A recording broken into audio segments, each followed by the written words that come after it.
Temos estudado o livro de Daniel e nós temos visto que Deus é fiel, como canta Elaine, né?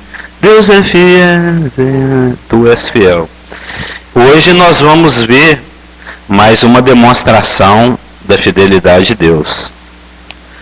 O capítulo 6 de Daniel, ele é muito similar, é muito parecido com o capítulo 3 de Daniel. Vocês, irmãos, se lembram? Há centenas de semanas atrás, quando nós estudamos o capítulo 3 de Daniel, nós vimos que Deus, assim como aqui no capítulo 6, ele demonstra a sua fidelidade para com seus filhos. O capítulo 3 e o capítulo 6 de Daniel falam da fidelidade de Deus, da manifestação do poder protetor de Deus para com seus filhos. Ele fala da dureza, eles, né, o 3 e o 6 falam da dureza do coração do homem, falam da rebelião do homem, falam das conspirações do homem, mas coisas essas que nós também enfrentamos, né? Porque todos aqueles que quiserem viver piedosamente em Cristo padecerão perseguições. Essa é uma promessa que não está nas caixinhas, mas que é uma promessa bíblica. Mas glória a Deus, porque o Senhor é fiel e Ele livra. Então vamos ao nosso texto, no capítulo 6 de Daniel.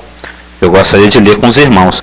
Observa que interessante, eu estava observando isso, que tanto o capítulo 6 como o capítulo 7, eles têm 28 versículos. E o capítulo 7 é um capítulo fantástico. É um dos capítulos que eu mais estou com expectativa para trazer o ensino. É o capítulo 7 e o capítulo 9. Assim como foi o capítulo 2. Porque são capítulos que dão uma visão panorâmica da profecia. São capítulos abrangentes. São capítulos que falam de profecias que começam a se cumprir e vai estendendo o seu cumprimento ao longo dos milhares de anos. Então o capítulo 7 é um capítulo muito panorâmico, que mostra a história do mundo inteirinha. A história do tempo dos gentios.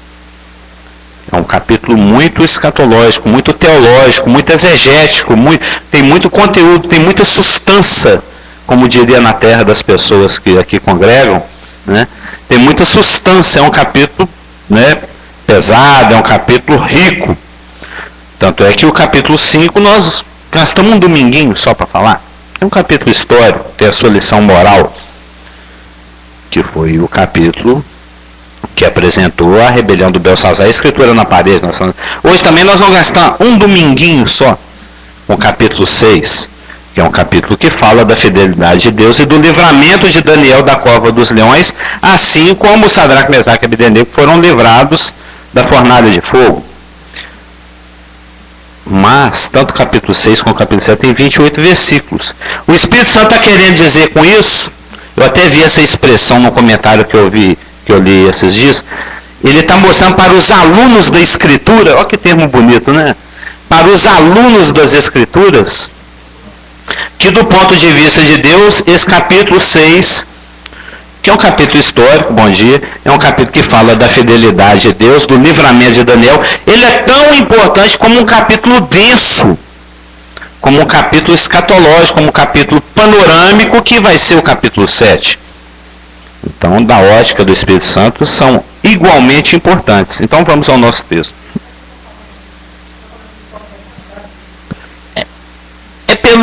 Até o número de palavras no aramaico são as mesmas.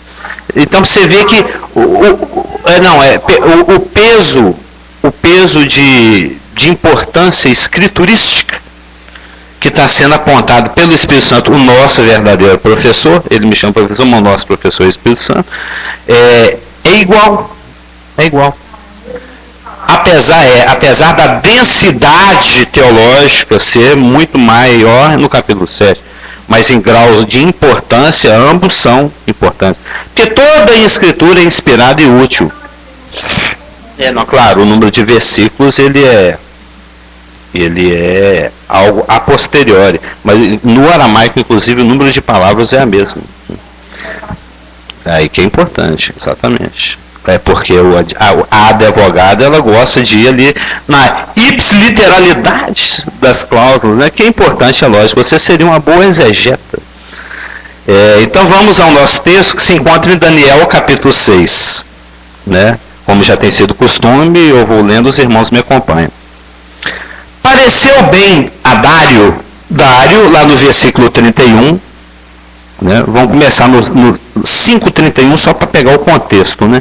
E Dário, o Medo, com cerca de 62 anos, se apoderou do reino. Ele é aquele que invadiu a Babilônia, matou o profano Belsazar, né? Aquele rei que estava na orgia, falando daqui não sai, daqui ninguém me tira, e tomando vinho nos utensílios do templo, profanando. Né? E esse Dário, ele era um corregente com o Ciro.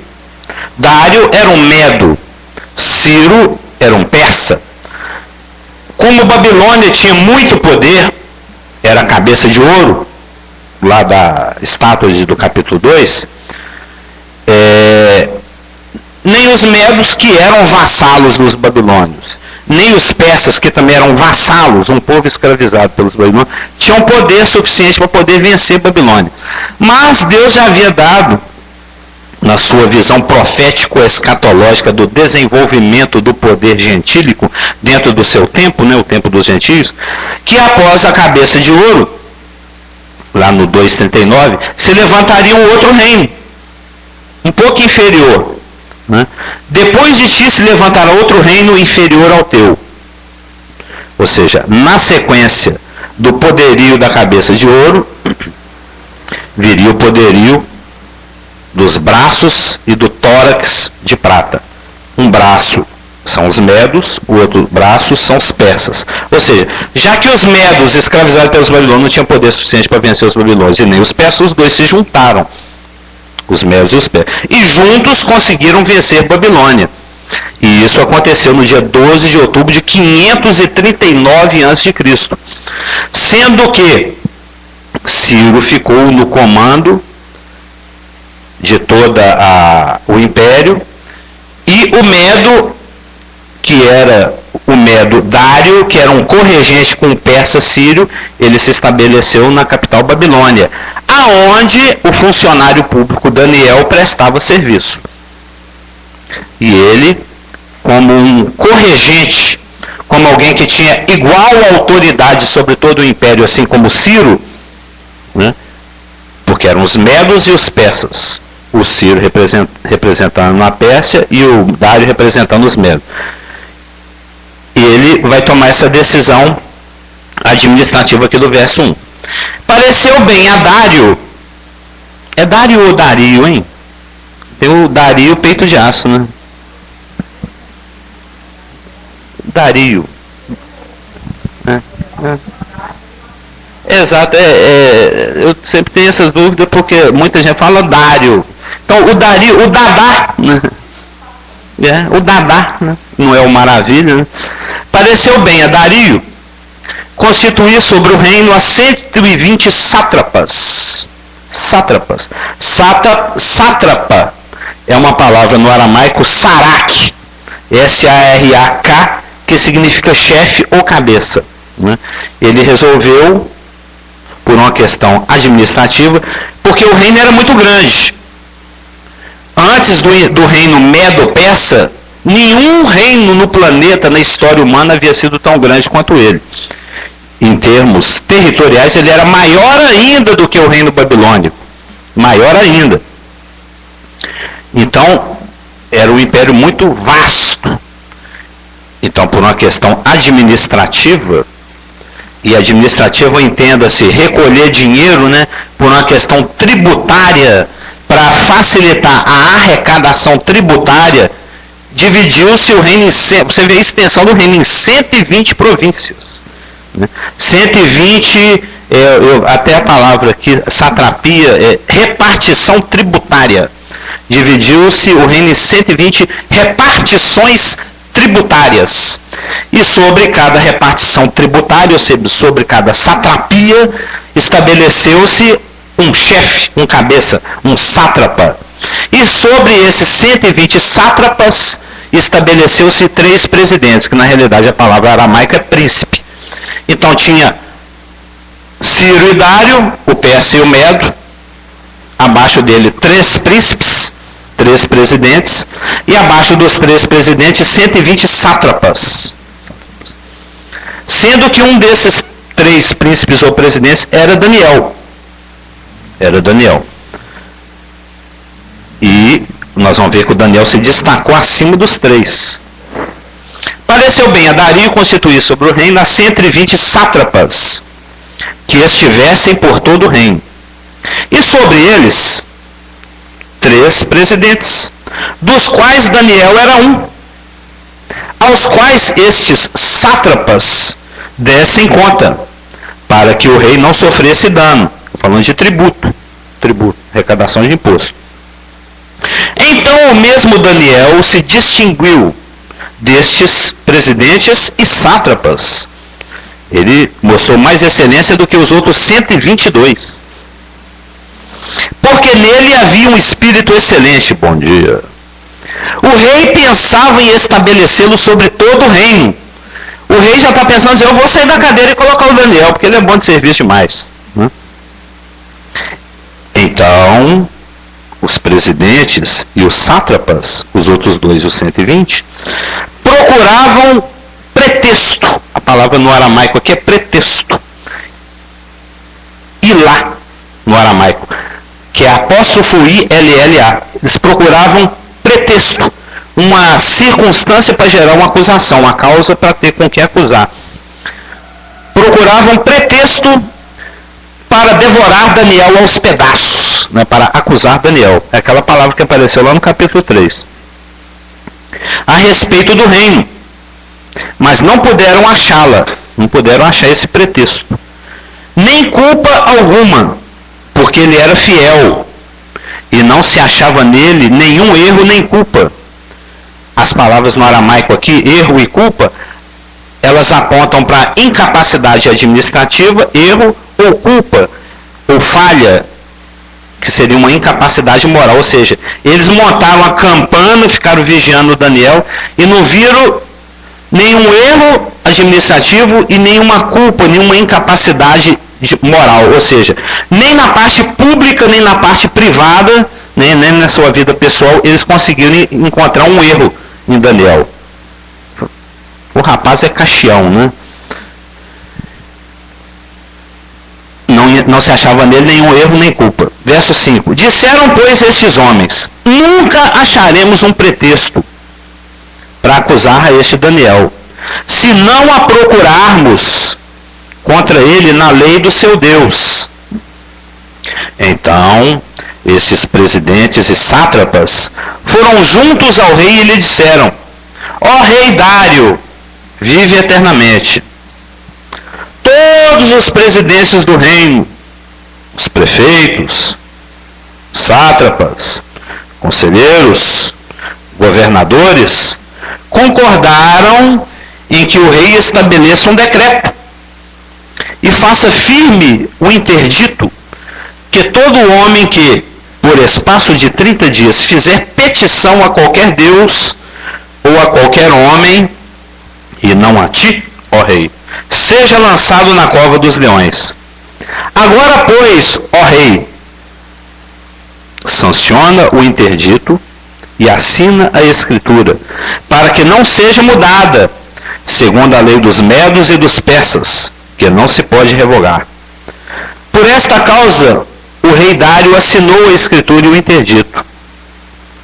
Daniel, pois, quando soube que a escritura estava assinada, entrou em sua casa e, em cima, no seu quarto, onde havia janelas abertas da banda de Jerusalém, 3 vezes no dia se punha de joelhos e orava e dava graças diante do seu Deus, como costumava fazer.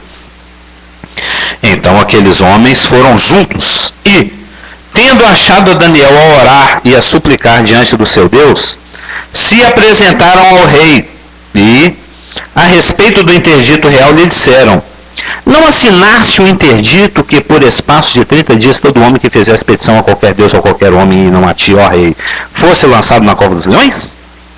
Respondeu o rei e disse: esta palavra é certa, segundo a lei dos médios e dos persas, que não se pode revogar.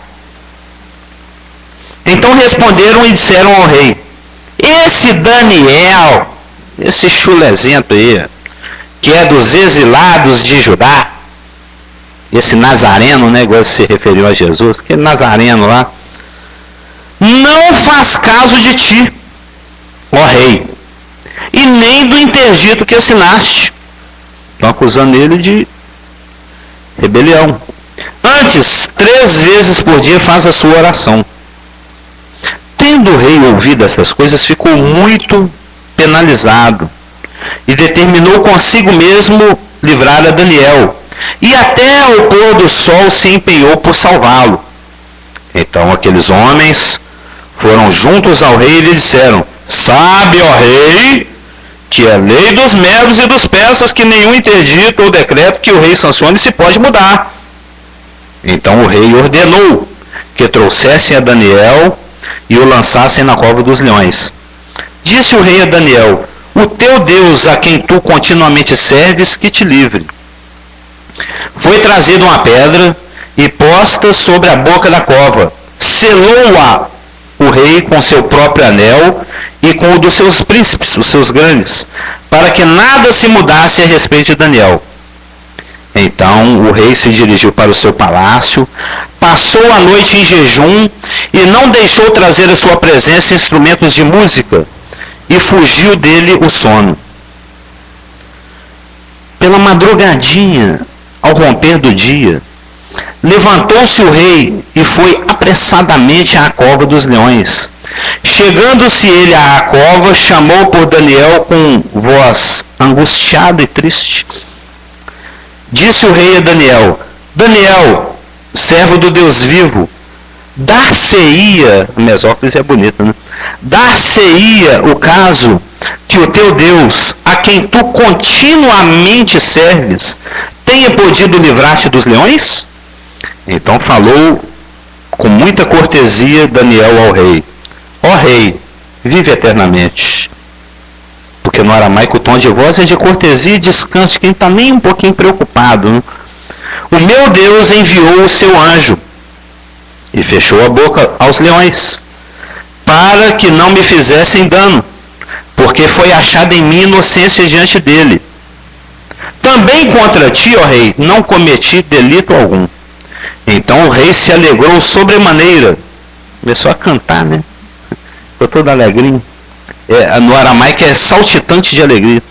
E mandou tirar a Daniel da cova. Assim foi tirado Daniel da cova. E nenhum dano se achou nele, porque crera no seu Deus. Ordenou o rei, e foram trazidos aqueles homens que tinham acusado a Daniel, e foram lançados na cova dos leões, eles, seus filhos e suas mulheres. Isso é a lei de Talião, né? E ainda não tinham chegado ao fundo da cova, e já os leões se apoderaram deles e esmigalharam todos os ossos. Então o rei Dario escreveu aos povos, nações e homens de todas as línguas que habitam em toda a terra: paz vos seja multiplicada. Faço um decreto pelo qual, em todo o domínio do meu reino, os homens tremam e temam perante o Deus de Daniel, porque ele é o Deus vivo e que permanece para sempre. O seu reino não será destruído e o seu domínio não terá fim. Ele livra e salva, e faz sinais e maravilhas no céu e na terra. Foi ele quem livrou a Daniel do poder dos leões. Daniel, pois, prosperou no reinado de Dario e no reinado de Ciro Persa. É uma constante que nós temos visto, que é algo que o pastor destacou aqui um dia na pregação. Depois da provação, vem a promoção. Isso aconteceu com Sadraque, Mesaque e Abednego, que já é a segunda vez que acontece com Daniel. Então, nós estamos vendo aqui que o Dario, corregente com Ciro, ele toma uma medida administrativa. Eu vou dividir o império em 120 províncias, em 120 distritos ou repartições tributárias para facilitar a arrecadação. E quando a Média Pérsia conquistou a Babilônia já era vasta, já era um império organizado, que o Nabucodonosor era organizado. Então, o conquistador, o Medo-Persa, só para concluir essa sequência assim, aquele que chega e conquista, se ele já encontra a coisa organizada, por que ele vai avacalhar? Eu não sei, já trabalhei em muitas engenharias, isso acontece muito. Um outro nome, né, uma outra pessoa jurídica assume a empresa onde você trabalha. Ele mantém aquela estrutura, ele mantém aquela organização. Inclusive o organograma, né, a organização de funcionamento e até os funcionários. Aí eles fazem aquela seleção, os funcionários que têm comprometimento, que vestem a camisa, como se diz, que estão rendendo, que estão produzindo bem, eles mantêm. Os que não estão tão bem produtivos, eles substituem e também trazem aqueles que lhes são de confiança.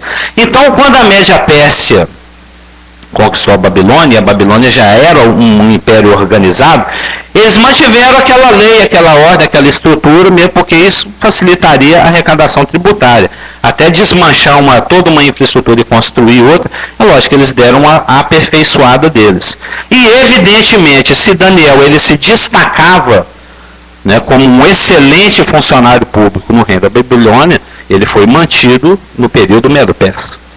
É interessante essa situação do Daniel e a perseguição que ele teve, como Deus inverteu a coisa, né? Porque eles perseguiram Daniel e não acharam nenhuma culpa nele. Ele estava nem administrativo e nem moral, nem no público nem no privado. Imagina que esse cara vão vigiando ele o tempo todo. Ele falou, bom, então nós vamos achar algo na lei do Deus dele. E então eles foram contra o próprio Deus de Israel, o Deus de Daniel. E só que Daniel continuou fazendo o que adorando o Deus verdadeiro. Então o que aconteceu? Eu vejo interessante nessa situação que a perseguição deles, o resultado foi a cova dos leões, depois o livramento de Deus e destaque também a fé do rei, que ficou em jejum naquela noite. O impacto do testemunho de Daniel. E aí os perseguidores sendo mortos. Mas a inversão é que foi mostrado depois, através do decreto, o novo decreto do rei, que existe só um Deus que liberta, e o seu nome foi exaltado em todo o reino. Todo o reino. Então, uma perseguição a um homem, a Daniel, por causa da sua fidelidade, porque ele era fiel, resultou num novo decreto que o nome do Deus verdadeiro, Deus vivo, Deus de Israel fosse pela terceira vez em poucas décadas. Duas vezes o Nabucodonosor e agora que o Dario. Então é como Deus inverteu a situação. Sim. Né? Então com Deus não se brinca. Sim. Né? E a sua fala está me fazendo lembrar também de como Deus foi fiel à sua palavra conforme ela tinha sido dita a Abraão, que é um ancestral de Daniel, que falou, ó, abençoarei os que te abençoarem e amaldiçoarei os que te amaldiçoarem. Daniel, como um descendente de Abraão, estava debaixo dessa promessa, porque estava sendo pessoalmente perseguido. Por isso que Deus tomou à frente a causa. No nosso caso aqui, nessa presença especial, é maior e melhor ainda, que nós somos a noiva xodó de Jesus Cristo. E isso tem sido um testemunho, por exemplo, a minha sogra, ela fala assim, puxa, como você cuida bem da minha filha. Eu falei, isso aí não é porque eu usei as palavras de Daniel, não é porque eu sou melhor do que os outros maridos, não. É porque eu tenho um Deus chamado Jesus Cristo que me fala na sua palavra para eu cuidar da minha esposa, assim como ele cuida da igreja. Não é isso? Amai as vossas mulheres, assim como Cristo amou a igreja e a si mesmo se entregou por ela. Então esse é o testemunho que você tem que trazer. Você tem que refletir o caráter de Deus. Então, voltando ao que ele está falando, o Daniel, já que ele era um administrador honesto, familiarizado com a máquina, não é? O termo é isso? Familiarizado com a máquina tributária administrativa, ele sem dúvida seria de benefício para o Dario mantê-lo no corpo de funcionários. Né? Você está querendo fazer uma pergunta? Quando você está com a Bíblia assim na mão, assim, já meio levantando, é que você está querendo chegar aqui no microfone e fazer uma pergunta. Mas não pode falar.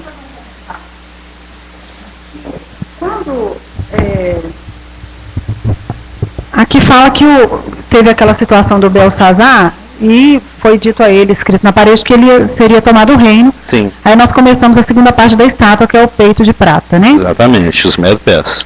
Aí fala aqui no 31 que Dário, o Medo, com 62 anos, se apoderou do reino. Aí começou essa nova etapa da estátua. Sim. E o que está me chamando a atenção é que o Dário veio com a sua... Tanto que eles falam que foi segundo a lei dos Medos e Persas, que eles fizeram essa norma, que lá naquela lei, quando não podia ser revogado, né, que foi a lei de jogar na cova dos leões quem buscasse favor que não fosse ao rei. O Nabucodonosor usava a fornalha, né? E aí o Dário já era a nova lei, que era, né? Ele fez as adequações segundo os interesses dele. Mas o que mais me chamou a atenção, assim, que ele não podia voltar atrás porque essa lei era assim. E o que mais me chamou a atenção é que ele já tinha um temor pelo Deus de Daniel sem conhecer, porque ele acabou de assumir. Exatamente. Ele não sabia da história de Daniel. Provavelmente sim, porque naquela época eles faziam cilindros com a história. Ele poderia saber um pouco, mas o temor dele de ir lá todo angustiado na porta da cova, esse tipo de temor, eu acho que Deus colocou no coração dele de fazer isso com Daniel. Se tem uma pessoa que eu sou afim de conhecê-la na eternidade, é esse Daniel. Daniel, ele era fantástico. O impacto do testemunho dele era tanto que os próprios inimigos dele já conheciam ele. Falou, ele é tão caixão, ele é tão crente, que a fidelidade dele à lei de Deus, ao testemunho é tanto, que é na lei de Deus que nós vamos pegar ele. Eles já tinham testemunho da fidelidade de Daniel, eles que odiavam a Daniel, tinham inveja de Daniel, tinham ciúme de Daniel, mas o testemunho era inegável. Ele é tão crente, tão caixão, que pela caixosidade crentística dele a gente pega ele. Isso.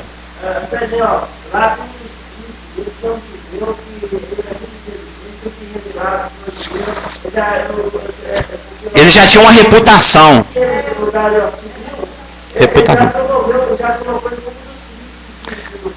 E o principal dos três, ele já queria pôr ele no reino inteiro. Você vê o grau de...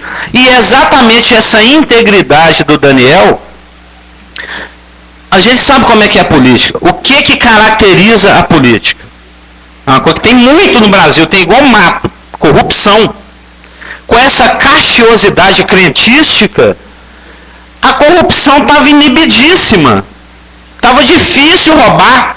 Estava difícil fazer falcatrua. Estava difícil fazer caixa 2 e etc. Porque com caixão extremamente competente, inteligentíssimo, fidelíssimo do jeito que Daniel era, os outros falaram, com esse cara aqui não vai ter jeito de roubar não, hein? Nós vamos ter que derrubar ele. Como é que a gente rouba? O cara faz conta de centavo, ele anota tudo, ele é super eficiente, ele é um funcionário público exemplar, fiel. Quem é administrador, eu já fui funcionário de várias empresas, você também é. O patrão sabe em quem ele pode confiar, ele sabe na mão de quem ele pode pôr a segunda chave da loja, não é verdade? Toda loja tem aquele funcionário excelente, padrão, que normalmente os outros chamam de puxa-saco, né? Que tem a chave da loja também, é aquela pessoa de confiança, né? Isso é muito comum no mundo, nas relações humanas, o estabelecimento dessa relação de confiança. E o Daniel era um homem desse. O próprio aqui no versículo fala que... E o rei, verso 3, pensava em estabelecê-lo sobre todo o reino. O Dario via nele tanta competência, tanta eficiência, eu vou entregar o reino inteiro para ele. Porque ele é muito de confiança. A palavra aramaica que nós vamos ver mais para frente fala exatamente isso. Porque ele foi encontrado fiel. Ele foi encontrado fiel. Deixa eu ver onde é que está essa palavra aqui. É que está mais para frente aqui. É uma palavra que significa de absoluta confiança. Nós lemos isso aí agora mesmo, em algum lugar. Eles procuravam ocasião, porque ele era fiel. Verso 4. É porque eu já passei a página aqui. Ele era encontrado em absoluta confiança. A palavra aqui é M-E-H-E-M-A-N, Meheman, né? No aramaico significa digno de confiança, de absoluta confiança. Saudade de você.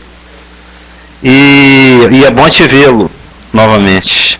Isso é o pastor Márcio que nos ensinava. Quando o irmão que fica um tempo assim meio desviado aparece, você nunca deve falar assim: nossa, irmão, você sumiu, você está pecando, o que você está fazendo? Não, não é assim que você recebe, irmão. Você recebe assim: não, irmão, prazer te ver novamente, saudade de você.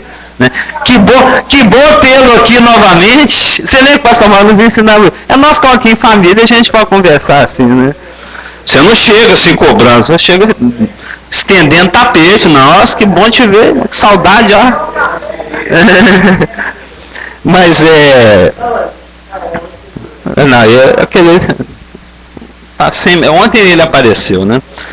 Mas então é óbvio que o grande motivo dessa conspiração, na realidade eles nunca engoliram Daniel.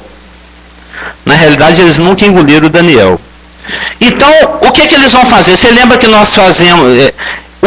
eles nunca engoliram Daniel, aí eles se uniram contra Daniel e foram fazer uma petição ao rei, apresentar um decreto, né? Normalmente é assim, os legisladores que têm o poder legislativo é aquele que legislila, né? Legislei, aqueles que criam a lei, né?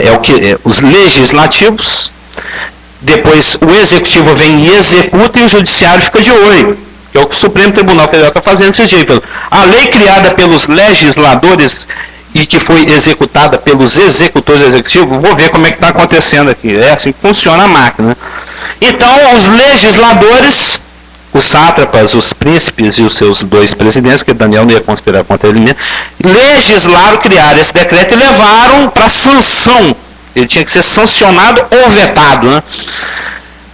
Mas, para garantir a sanção real que o rei ia assinar esse negócio, eles meio que subornaram, compraram, bajularam o Dario. Eles apelaram para o nível 6. Lembra do nível 6? O nível 1, sobrevivência. O nível 2, me alimentar. O nível 3, me reproduzir. O meu nível 4, ter com que viver. O nível 5, acumular poder. E o nível 6, divindade.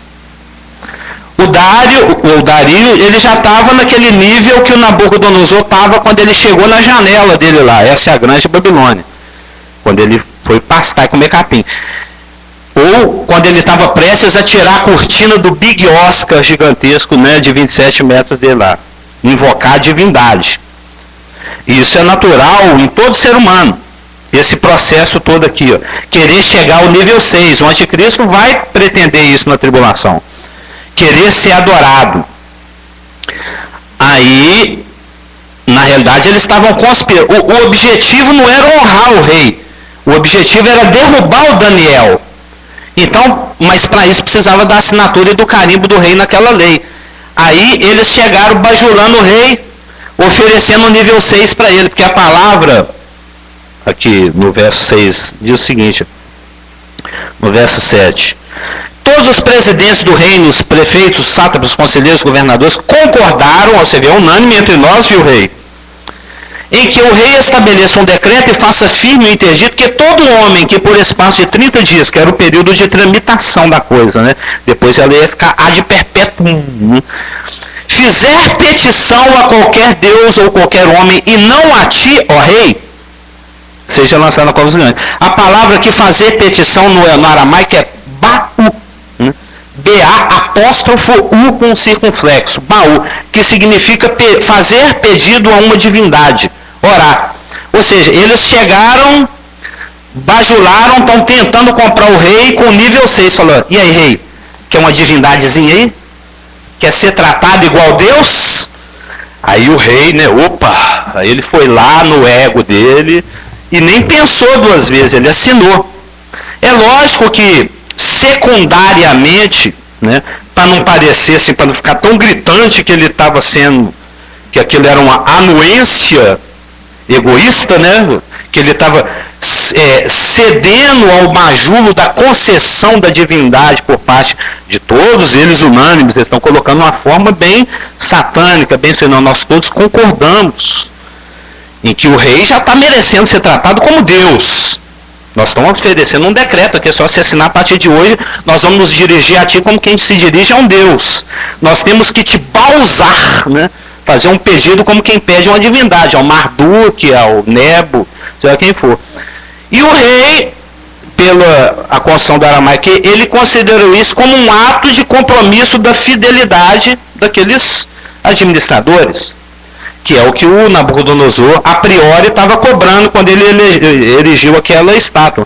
E terciariamente também, o que aparenta, que é a aparência da coisa, que não é a realidade, é que com isso, esses funcionários públicos bajuladores, né, bausantes, eles estavam reforçando os laços da estrutura. Ele falou que com isso nós vamos forçar a que todas as satrapias se fidelizem a ti. Ou seja, nós que acabamos de conquistar um império que há pouco era babilônico e agora é medo-persa, nós precisamos garantir a fidelidade desses ex-tributários babilônicos, agora como tributários medo-persíquicos. Para usar uma expressão isáquica, né? Aquele que cria essas expressões, tudo eu vou adotando dele. Essas adjunto-addominâncias e adverbiâncias, né? Então, essa situação. Observa, eles estão bajulando o rei. Eles estão comprando o rei com a concessão da divindade. Aí o cara falou, poxa, Deus, assina, onde é que eu assino aqui? Quantas vias? Né? E carimbou. Pode fazer a pergunta, pastor. Eu queria fazer um comentário, que é o seguinte. Aqueles que estavam perseguindo, eles já sabiam o que eles queriam. Claro, então, Satanás sabe o que ele quer. A sutileza deles de ir até o rei, manipular, fazer uma manipulação para que eles obtivessem o resultado que era eliminar Daniel. Então, essa sutileza é tão gritante, e como nos nossos dias também. Sim. Como o inimigo usa, inclusive, pessoas Sim. para que chegam bem sutil conosco, mas eles já sabem o resultado que eles esperam de nós. Você já está fazendo a escada para a minha próxima fala. Pois é, então mas como Deus, de Deus não se zomba. E Deus é zeloso pelo seu povo.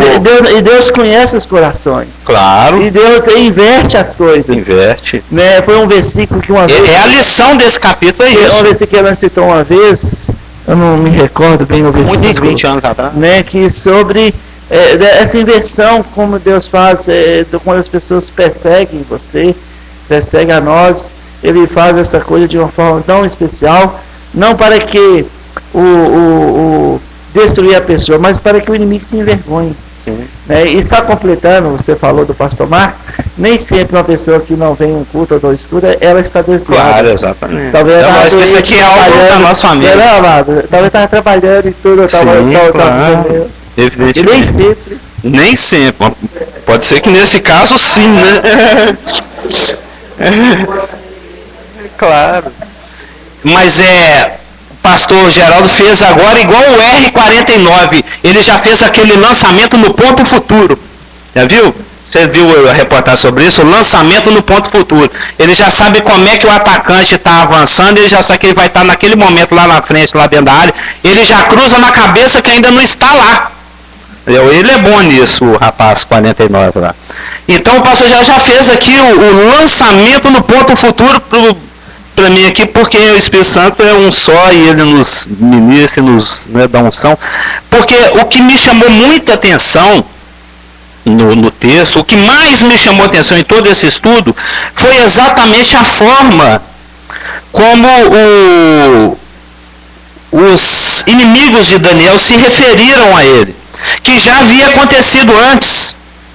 Isso já havia acontecido com os 3 companheiros de Daniel, já havia acontecido lá no sonho da estátua. Essa expressão, ela aparece novamente aqui, ó. Se apresentaram ao rei, verso 13. Então responderam e disseram ao rei: esse Daniel, que é dos exilados de Judá. Essa expressão me lembrou muito aquela expressão que os inimigos de Jesus usavam para se referir a ele. Porque Nazaré era meio que uma localidade de Israel que não era lá, né, não tinha tanto status. Era um lugar de pobre, era um lugar onde nunca aparentemente tinha se levantado um profeta. Na realidade havia se levantado o profeta Jonas. Os fariseus que falaram, olha aí na lei, aí você vai ver que nunca se levantou profeta em Nazaré. Mas tinha se levantado o profeta Jonas, com o qual Jesus se identificou. Então era meio que como um termo pejorativo, o nazareno, né? O Jesus homem, aquele que não é Deus. Era isso que os judeus, as lideranças já queriam dizer com essa expressão. Aqui no contexto de Daniel, no contexto do exílio, essa expressão que eles usam com relação a Sadraque, Mesaque e Abdenego, e principalmente com relação a Daniel, tem um tal de Daniel aí que é dos exilados de Judá. Ela é uma expressão que os inimigos de Daniel sempre usavam para se referir a ele. Sempre usavam. Na realidade, Daniel ele já está aqui no Império desde o ano 615, nós estamos no ano 539, já tem 66 anos, 3 anos de treinamento, 63 anos de serviço prestado. Ele já está com ISO 666.000. Não é nem 9.000, ele já tem um serviço de excelência reconhecido por todos os monarcas que tiveram até esse momento, o Nabucodonosor, seus descendentes. A avó do Belsazar falou, tem um homem aí que ele é bom de serviço, chama ele que ele interpreta essa escritura da parede. O Belsazar, que era profano, ele se rendeu isso. O Dario está querendo já constituir ele sobre todo. Então ele tem um histórico, um testemunho que prova que ele já não é aquele exilado de Judá, ele é um funcionário público excelente, o melhor que tem. Sim, já passou do tempo dele ter o green card babilônico dele, agora medo-pérsico, né? Mas os inimigos de Israel nunca engoliram isso. Para eles, ele vai ser sempre aquele Daniel dos exilados de Judá, aquele povinho lá, esses fracos judeus aí. E esses homens são evidentemente instrumentos de Satanás. Então essa expressão, aquele lá que é dos exilados, ele não falou, tem o nosso presidente Daniel, né, aquele que nos chefia, aquele exilado lá de Judá, demonstra que eles tinham rancor, que eles tinham inveja, que é uma inconformidade, eles não se conformavam com o status que Deus tinha colocado Daniel. Na realidade era Deus. Ele que cantou, seja bendito o nome de Deus, de eternidade a eternidade, porque dele é a sabedoria e o poder. É ele que move os reinos, ele que move as estações, ele remove reis e estabelece reis. Foi o cântico do Daniel quando recebeu a revelação do capítulo 2. Então tudo que acontece é porque Deus permite. E Deus está honrando Daniel através de quase 70 anos de testemunho fidelíssimo. E eles não aceitam, eles estão inconformados com esse status do Daniel. Para eles ele vai ser sempre aquele exilado lá, né? Nunca ele é aquele que é o fiel, o honrado, o promovido, o capaz. Ele é o exilado de Judá. Por quê? Porque Satanás não aceita a obra de Deus na nossa vida. Nunca vai aceitar. Ele nunca vai concordar com a graça. Se tem uma coisa que irrita Satanás é a graça. O negócio dele é dente por dente, olho por olho, fez, tem que pagar. Você é aquele ex-maconheiro, aquele ex-vagabundo. Você nunca é o crente, príncipe de Deus, o Israel de Deus, alguém que Deus lavou com o sangue de Jesus e colocou lá no alto na graça. Você sempre é aquele lá, ó. É o lá de baixo, é o sujo, é o mendigo. Se a gente evangeliza alguém lá na praça, vai ser sempre aquele fumador de crack, é sempre aquele perdulário. Você nunca é alguém que Jesus Cristo lavou, honrou e agora é santo e irrepreensível. Você é sempre o exilado de Judá. Satanás não aceita a obra de Deus na sua vida, nunca vai aceitar. Graça de Deus, tetelestância não é com ele. Ele odeia a tetelestância. A tetelestai é a obra consumada. Aquilo que Cristo bradou na cruz. Tetelestai, está consumado, está tudo pronto, está tudo feito. É só receber pela graça.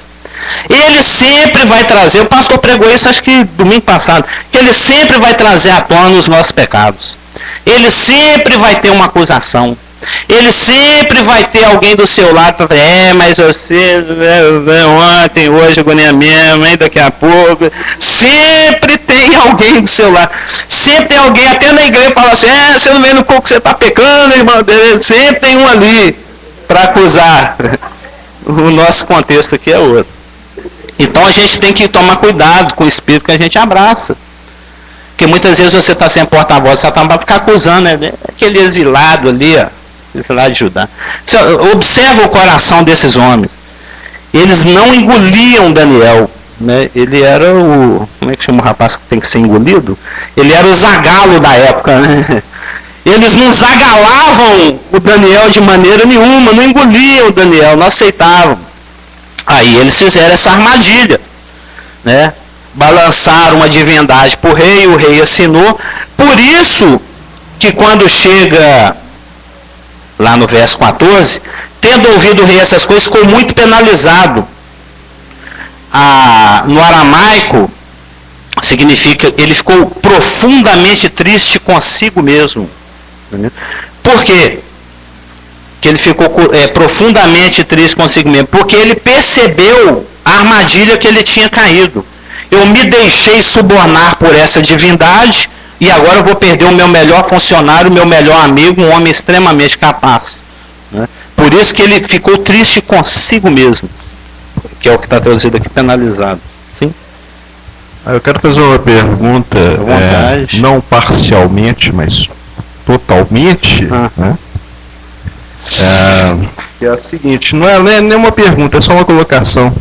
É um pensamento que me veio ali agora, sentado ali. Deve ser difícil ser judeu. Judeu mesmo. Porque se a gente que é hoje nascido de novo, um povo afastado, que foi reunido ao seu, que é Jerusalém, Israel, o povo judeu. Descendência espiritual de Abraão. Não parcialmente, mas sim totalmente.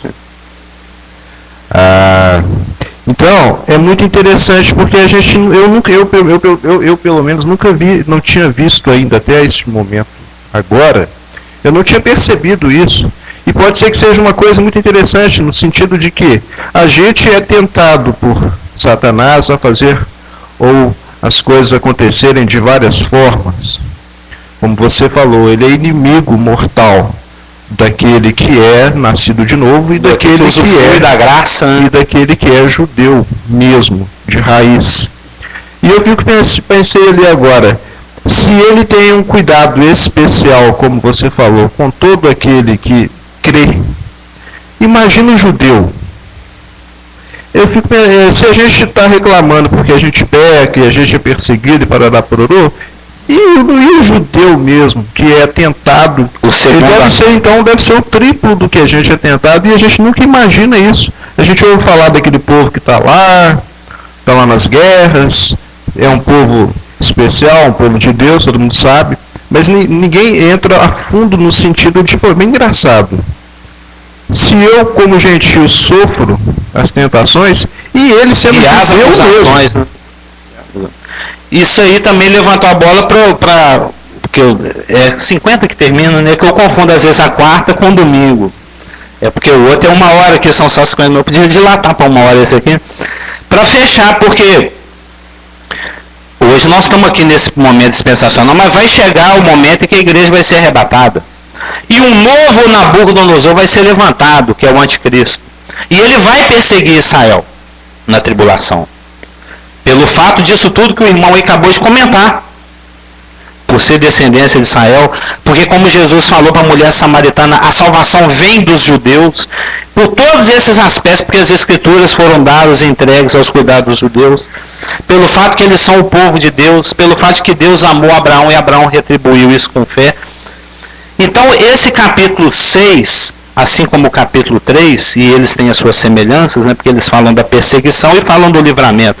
Eles são como que parabólicos, eles são como que tipológicos, eles são como que antecipatórios, eles são como que, eles prefiguram aquilo que Israel, a nação, o povo descendente físico de Abraão, vai passar na tribulação.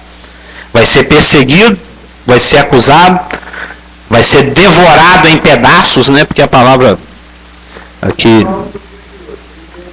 Sim, não, isso vem desde Abraão, atravessa as épocas antigas, atravessa esse período da igreja e vai continuar pela tribulação e vai ter seu clímax e sua cúspide na tribulação. É na tribulação em que vai se intensificar algo que vem acontecendo desde o ano 2000 a.C., quando Deus chamou Abraão lá da Caldeia. É algo perene, é algo que acontece full-timecamente ao longo dos milênios, mas que vai ter a sua exacerbância, né, vai ficar intensificado lá na tribulação, que é o tempo de angústia para Jacó. É quando Satanás, após tomar um chocolate de Miguel, vai cair aqui na terra cheio de ódio, de ira, e vai perseguir a mulher e vai perseguir a sua descendência com toda a força, com toda a intensidade que ele possa. Mas, da forma como Daniel 6, que nós acabamos de estudar, prefigura, não somente assim como Daniel foi livrado, Israel será livrado, porque é prometido em Jeremias 37, é tempo de angústia para Jacó, mas ele será livrado nela, e da mesma forma como os inimigos de Daniel foram lançados na cova dos leões, os perseguidores de Israel tribulacional vão ser julgados por Cristo na sua vinda, porque eles vão ser lançados dentro do lago que arde com fogo e enxofre. Isso nós estamos estudando em Apocalipse, em especial quando chegarmos em Apocalipse 19. Amém? Podemos encerrar?